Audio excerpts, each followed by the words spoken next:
Bienvenidas y bienvenidos. Continuamos en el marco de las Jornadas Monetarias y Bancarias 2020 del Banco Central de la República Argentina. En este caso con el segundo panelista del panel de cierre de las jornadas, el presidente del Banco Central, Miguel Ángel Pese. Miguel Ángel Pese se desempeña como presidente del Banco Central de la República Argentina desde diciembre de 2019.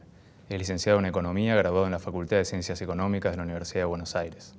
Fue presidente del Banco de Tierra del Fuego, director en YPF y vicepresidente del Banco Central de la República Argentina entre 2004 y 2015, entre otros cargos. Miguel, el escenario es tuyo. Bueno, muchas gracias. Nos toca hablar en este panel de la situación de la economía global y las perspectivas que encontramos en ella. A mí me ha tocado ser actor en lo que fue la crisis del año 2008-2009, porque ya el Banco Central de la República Argentina y la Argentina era miembro del FSB y del G20, y podemos fijar en ese momento el inicio de una crisis que ha tenido mejoras, pero que indudablemente no encontró los mecanismos para que se diera un sendero de crecimiento sostenido en la economía global. Se entendió la crisis del año 2008-2009 como una crisis originada en la regulación bancaria. Creo que los organismos multilaterales, el G20, el FSB, el Comité de Basilea, respondieron apropiadamente cambiando la regulación bancaria, se mejoraron las exigencias de capital, se establecieron regulaciones con respecto al manejo de liquidez de los bancos, pero evidentemente esto no era suficiente. El mecanismo de regulación que se utilizó para sostener los niveles de producto fue la tasa de interés y un nuevo componente, el quantitative easing, que no es otra cosa que un nuevo nombre para la expansión monetaria. El instrumento funcionó, la economía reaccionó, especialmente primero en Estados Unidos y en Japón y luego también en Europa, y se sostuvieron niveles de crecimiento a costa de fuerte expansión de la cantidad de dinero y también de la deuda pública. No se sabe cuál es el límite de este instrumento. En el año 2018 comenzó a desacelerarse la utilización de este instrumento por las economías centrales, y ya en el año 2019 empezó a presentar desaceleración el crecimiento económico y desaceleración el comercio global. Teníamos una sola economía central, Estados Unidos, creciendo a tasas, podemos decir, normales, y luego el tractor de los países asiáticos, especialmente China e India, sosteniendo el crecimiento mundial, pero el resto de los países centrales con una muy baja performance, que cuando se desaceleró el instrumento que le daba energía al crecimiento económico, se desaceleró el crecimiento económico también. Y un fenómeno importante en este contexto ha sido la revaluación de los activos financieros, que han reaccionado al estímulo monetario mucho mejor de lo que reaccionó el crecimiento económico. Con la aparición de un nuevo actor central en el escenario de las finanzas internacionales, no era nuevo, pero ha alcanzado una preponderancia que antes no tenía, que son los fondos de inversión, que sí han crecido en sus activos a tasas muy altas, del 300 o del 400% en el periodo que estamos hablando, y hoy manejan activos que están bastante por encima del 100% del producto global. A principios del año 2020 comenzaron a aparecer propuestas yo diría, atrevidas con respecto a qué instrumentos de política monetaria debían utilizarse para sostener el crecimiento global. Llegaron a haber documentos de académicos y de experimentados gestores públicos, tanto en política monetaria como en finanzas, de plantear que los bancos centrales emitieran dinero, lo alocaran en la sociedad, pasando por encima de los fiscos, de los tesoros de los países centrales. Bueno, en ese contexto, en un contexto de desaceleración de crecimiento, de que cuando se intenta revertir el uso del instrumento que había motivado el crecimiento económico, provocó la desaceleración del crecimiento global y del comercio, es que surge el problema de la pandemia. Y yo creo que es valorable y creo que actuó mucho mejor en esta crisis que en la crisis del 2008-2009 el sistema de acuerdos globales que se da a través del G20 y del FSB. Inmediatamente se llegaron a acuerdos para que los países incentivaran el crecimiento económico con los instrumentos que venían haciéndolo a través del déficit público y a través de la expansión monetaria. Y esto ha dado el resultado que venía dando antes de la crisis y antes que se desacelerara el uso del quantitative easing, y ha permitido que en un contexto de fuerte caída del ingreso, especialmente en los países centrales, pero también a escala global, se pudiera sostener el nivel de producto y no cayera más allá de lo que las propias sociedades podían soportar. Creo que el instrumento volvió a mostrar sus bondades. Lo que no sabemos es cuál es el límite que tiene este instrumento. Los activos de los bancos centrales vienen creciendo aceleradamente. No sabemos hasta qué punto puede utilizarse este instrumento sin comprometer la estabilidad de cada una de las economías y la estabilidad global. Lo que se ha visto hasta el momento es que estas expansiones monetarias, estos incrementos de los déficits públicos y de la deuda pública no ha tenido efectos sobre la inflación y según el país ha tenido más o menos efectos sobre el crecimiento económico. Ha sido más efectivo en Estados Unidos, menos efectivo en Europa y en Japón. Entonces ahora se nos abre un contexto complejo porque primero no sabemos qué va a ocurrir con la enfermedad. El rebrote que ha ocurrido en Europa ha sido algo inesperado. También estamos en vísperas de la aparición de la vacuna contra el virus. Vamos a ver qué efectividad tiene la vacuna y si este rebrote que se dio en Europa luego vuelve a darse en el cono sur cuando empiecen las temperaturas más frías. Pero aún si no se diera este contexto, que indudablemente los países van a responder en situación de emergencia con los instrumentos que tienen y con los instrumentos que han mostrado bondad para poder contrarrestar la caída del ingreso, aún superando la situación de la pandemia, creo que todavía queda el interrogante de si la economía global va a poder contar con el motor de crecimiento de los países centrales o el único motor del crecimiento van a ser los países asiáticos, especialmente China y la India. Creo que este es el gran interrogante que se nos abre y, como decía antes, la bondad de los instrumentos.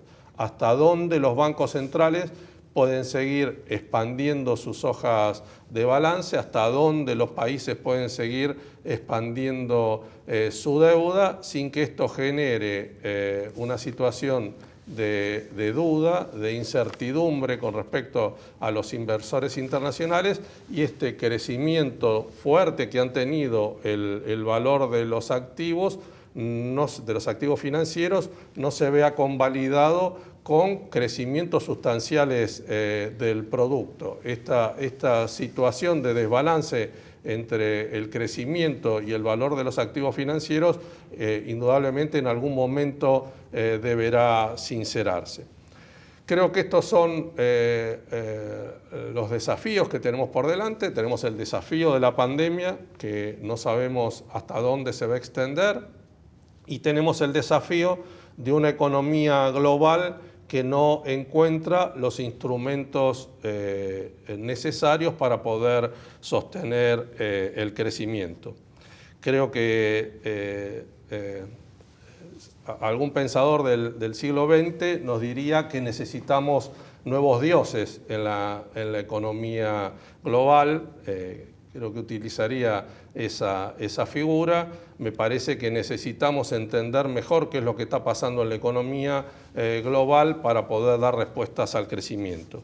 Y creo que hay un aspecto que no se le ha prestado debida atención hasta el momento, y es que desde hace décadas vivimos un proceso de redistribución negativa de los ingresos. Esto eran situaciones normales en los países periféricos, pero en las últimas décadas esto se ha trasladado a los países centrales, y creo que esto indudablemente está afectando el crecimiento económico, porque el consumo interno sigue siendo un motor fundamental en todas las economías centrales y periféricas de la demanda agregada. Creo que allí hasta ahora no se ha buscado una respuesta a este respecto.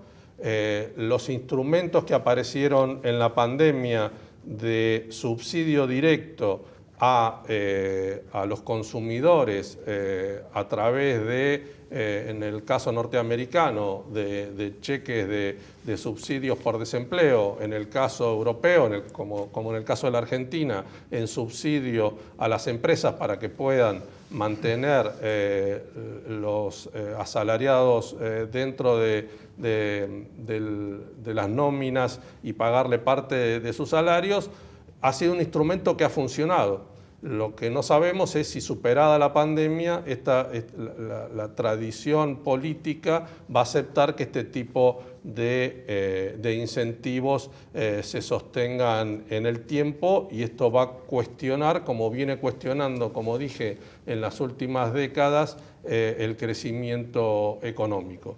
Creo que también los esquemas impositivos, especialmente de los países centrales, tienen que dar respuesta al problema de la regresión en la distribución del ingreso, y estos son aspectos que deben ser debatidos.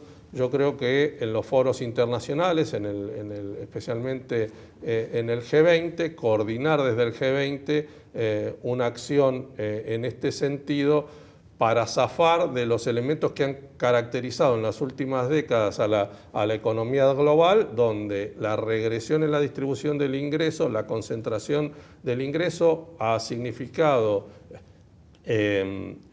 revaluación de los activos financieros y una muy baja performance del crecimiento económico. Creo que estos son los desafíos. Me parece que existen las instituciones para afrontarlos, existen instrumentos para afrontarlos. Lo que se necesita es consenso global para poderlos llevar adelante. Y como mencionaba, hay un actor que ha alcanzado preponderancia en el sistema financiero global, que son los fondos de inversión en toda su extensión de diferenciaciones.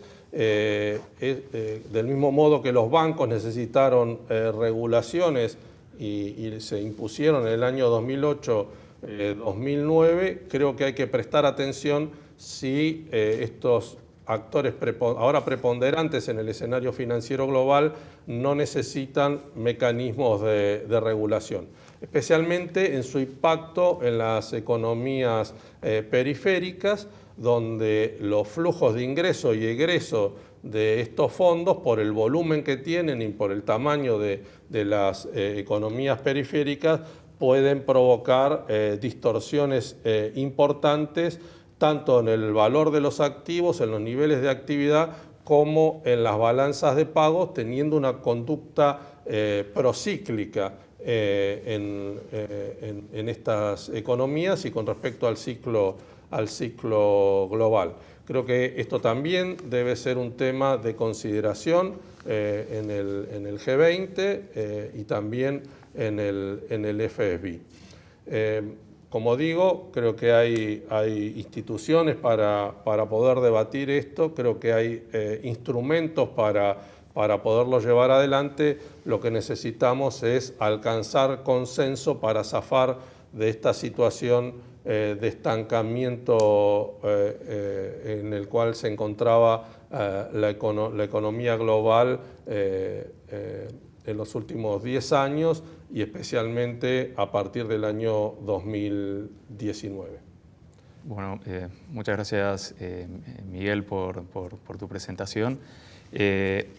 Quisiera consultarte uno de los puntos que abordaste, se vincula con la respuesta que han tenido diferentes instituciones a la crisis del COVID, en particular en lo que tiene que ver con la respuesta de los bancos centrales y de los gobiernos.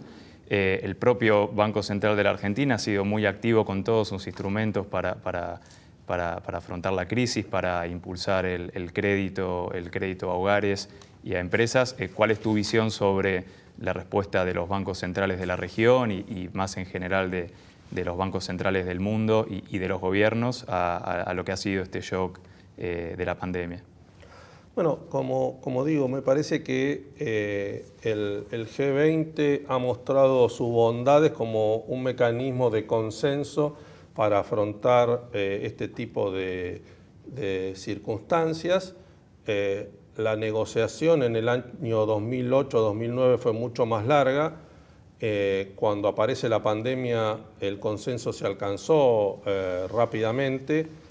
Yo creo que fue más sencillo porque ya el instrumento del quantitative easing, que venía a complementar los esfuerzos que se venían haciendo con las rebajas de tasas de interés, incluso con tasas de interés negativas en los bonos de 10 años de varios países centrales y en las tasas de referencia de varios bancos centrales, permitió una respuesta rápida y consensuada de todos los países al mismo tiempo, utilizando un instrumento que ya había mostrado sus bondades. Y esto lo han hecho con las propias características de cada país, como mencionaba, Estados Unidos a través del mecanismo del seguro de desempleo, Europa a través del subsidio a los salarios de los empleados de las empresas.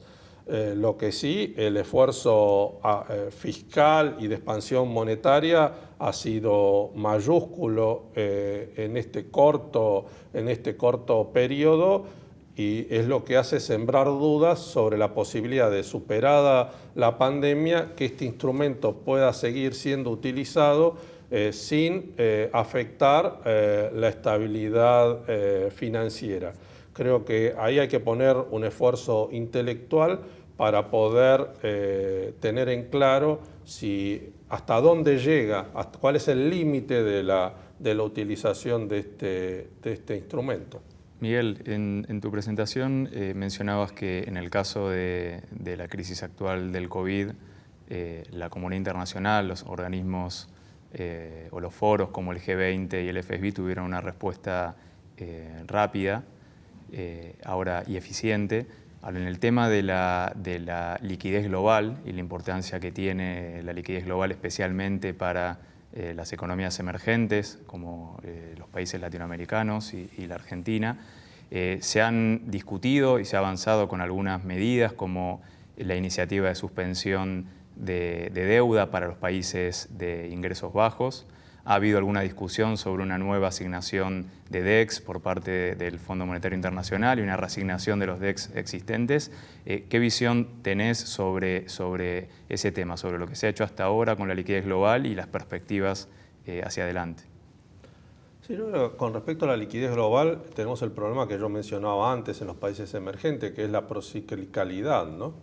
Que cuando estamos en la etapa expansiva del ciclo, los capitales ingresan, cuando estamos en la etapa contractiva o se generan dudas, está la fuga hacia activos de países centrales, y esto agrava las situaciones críticas. Creo la mayoría de los países sufrió esta circunstancia, recibieron el apoyo de líneas especiales del Fondo Monetario Internacional, que respondió apropiadamente en este sentido, pero insisto, me parece que allí hay que prestar atención a ese fenómeno, porque puede traer problemas.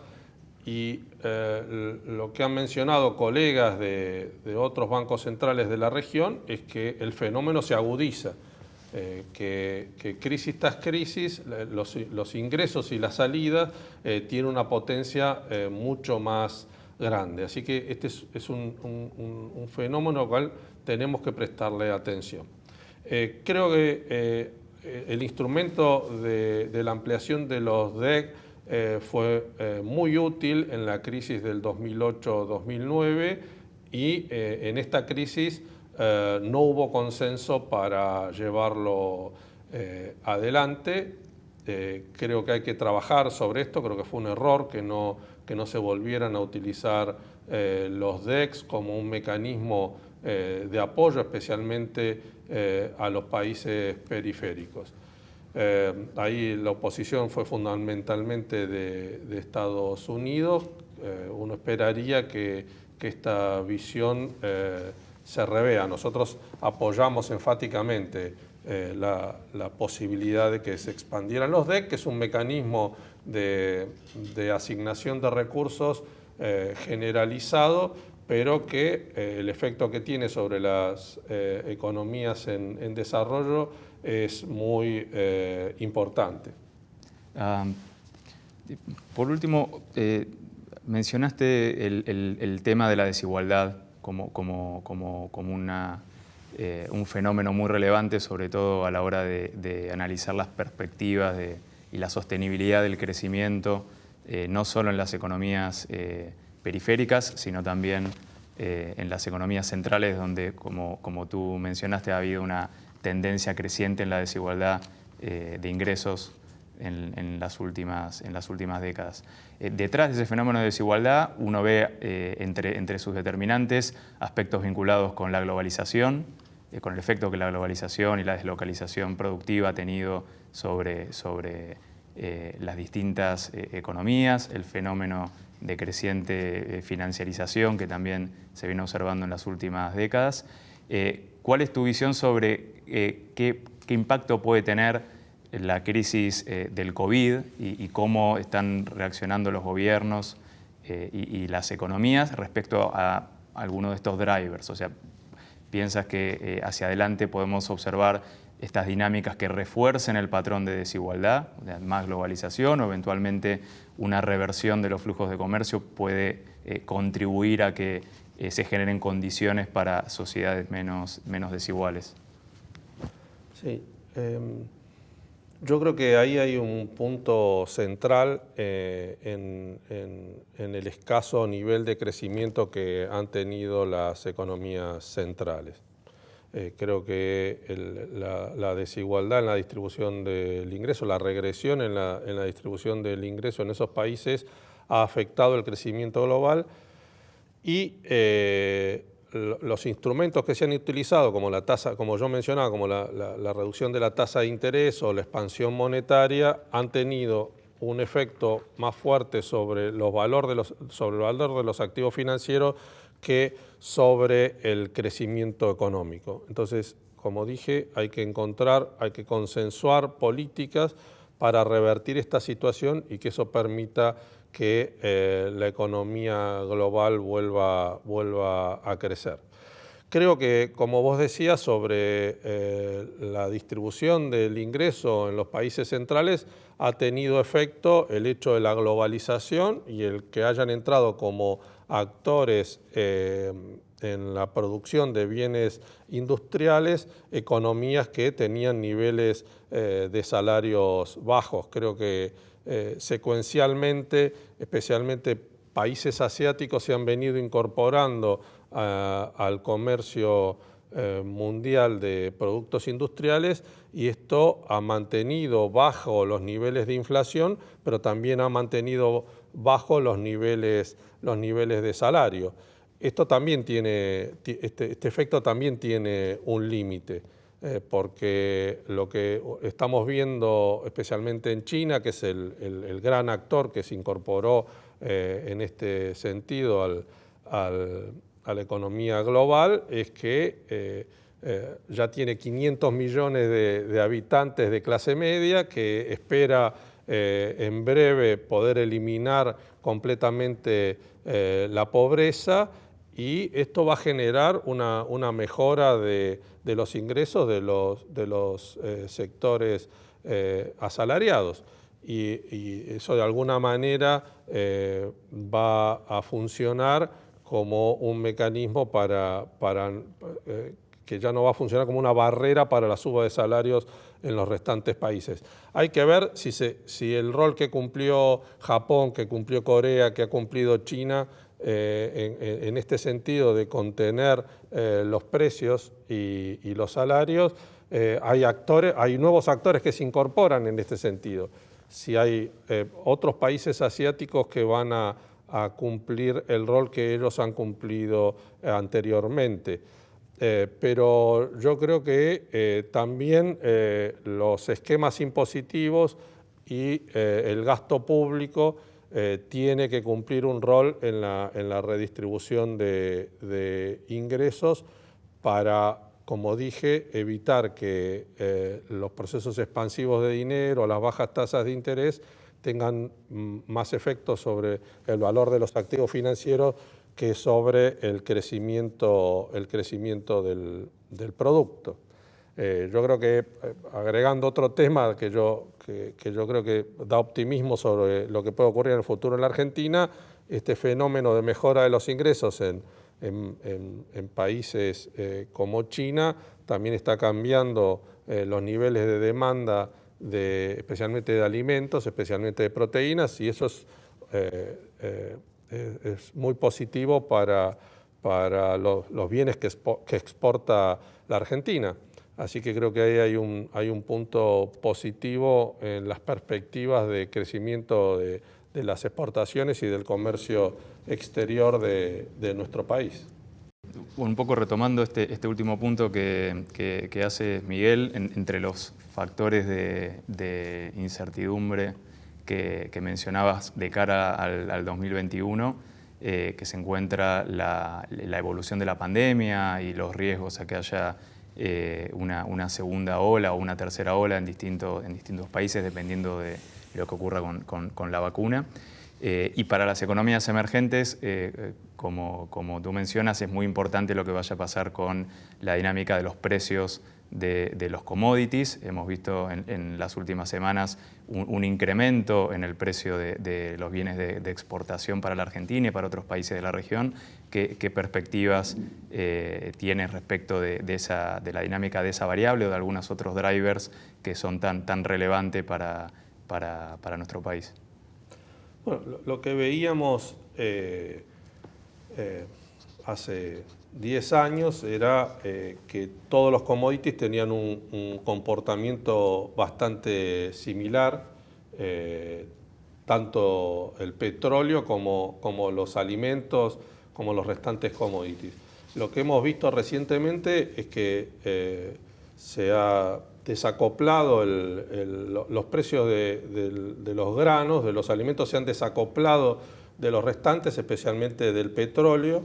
En esta última crisis, la soja, nuestro producto de exportación insignia, no tuvo la volatilidad que tuvo el petróleo y hizo un piso mucho más alto que el que había hecho el petróleo, y ahora la recuperación post pandemia o con la incipiente recuperación que ha habido luego del momento más agudo de la pandemia, la soja se ha recuperado mucho más fuerte que el petróleo. Creo que esto tiene que ver, como yo decía, con un cambio de pautas en el consumo, especialmente de los países asiáticos, y abre una perspectiva muy positiva para la Argentina, tanto para la exportación de los commodities tradicionales como para la exportación de alimentos más elaborados que contengan proteínas. Así que yo creo que eso es una buena noticia para nuestro país, es una buena noticia para la región, lo que está sucediendo en el mercado de commodities. Bueno, Miguel, muchas gracias por tu exposición. No, muchas gracias a vos, Germán, y a todo el equipo. Han hecho un trabajo extraordinario. Era un desafío hacer las jornadas por este sistema virtual. Las primeras exposiciones que ya han hecho públicas están siendo muy valoradas, y creo que también el esfuerzo que hicimos en volver a dar el premio Presbich y también volver a editar ensayos económicos son cosas valiosas para el Banco Central y para el pensamiento económico en nuestro país, así que felicitaciones por este trabajo. Muchas gracias.